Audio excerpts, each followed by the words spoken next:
tem algo que a artista e escritora Marília Dias tem em si é o poder de contar boas histórias. Ela o faz como brisa leve, invadindo o nosso imaginário, fazendo da vida ora poesia, ora ensinamento.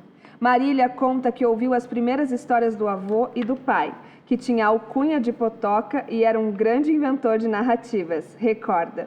Da infância feliz que desfrutou, trouxe cantigas, chão de terra, água de poço, jogos com cacos de louça, uma irmã que chegou de surpresa, modelagens de massinha e bonecas.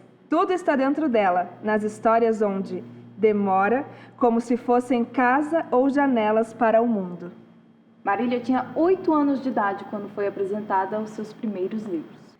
Comprados de um cesto em frente a uma livraria na antiga rua 15 de novembro, conta. Era um daqueles com imagens para recortar e montar. Um duende, mequetrefe, chapeuzinho vermelho, o soldadinho de chumbo, Ali Babá e os 40 ladrões. Sonhava com as ilustrações e repetia mnemonicamente cada percurso. Não demorou muito e cortei quase todos, aqueles que se mantiveram inteiros, doei. Recentemente encontrei alguns desses livros e os comprei para não me separar mais deles, admite.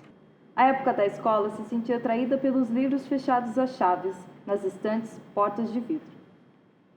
Aprendeu a interpretar textos, a gostar da escrita e ler em voz alta. O que contribuiu para a minha autoestima, afirma. Graduada em Educação Artística, passou pela Fundação Cultural de Curitiba e também pelo setor de bibliotecas da cidade, dedicando-se à contação de histórias e atividades artísticas. A escrita entrou na vida de Marília pelas aulas de redação e resenhas de clássicos. Como obteve sucesso, seguiu escrevendo pequenos textos. Sobre o meu primeiro amor, a forma como me senti em relação à perda do corpo infantil e alguns temas sociais, relembra. Inspirada na visão do escritor e filósofo Roland Barthes, que viu o mundo como uma grande enciclopédia, da qual os artistas se alimentavam, Marília foi se construindo arqueóloga, como uma colecionadora de palavras.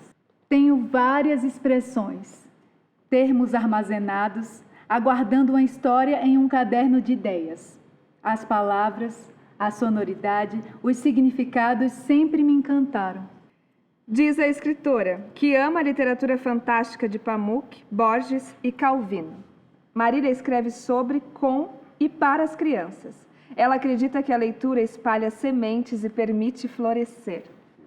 Dores, passagens obscuras, enfrentamentos, experiências exitosas me habitam. Muitas ideias para falar sobre estes assuntos também me habitam. Trago essa bagagem quando escrevo e tento transpor para uma linguagem poética e que possa ser compreendida de uma forma aberta. De qualquer modo, gostaria de contribuir com um grão de areia para tornar a vida mais engraçada, leve e poética. Explica. Autora de diversos livros para adultos, especialmente publicações da época em que atuou como professora na Universidade Federal do Paraná, Marília, apesar de ainda escrever para esse público, encontrou terreno fértil também na literatura infantil. As histórias infantis acontecem de uma forma muito distinta. Escrevo sobre ciúmes, relacionamentos, gravidez na infância, superação, família e muitas histórias reais. Explica. Já são 6 livros publicados para esse público e outros tantos por vir. O livro de estreia, O Lado da Mãe, publicado pela editora Inverso, está sendo comercializado em 22 países após 3 anos da primeira edição.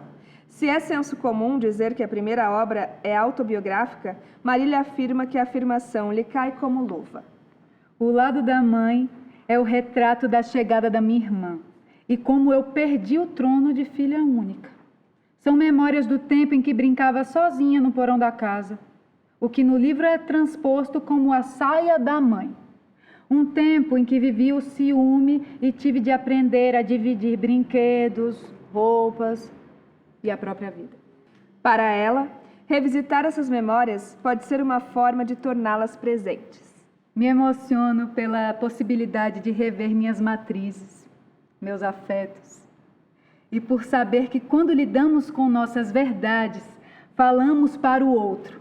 Confesso que escrevo também como uma forma de elaborar a minha própria existência. Finaliza a autora.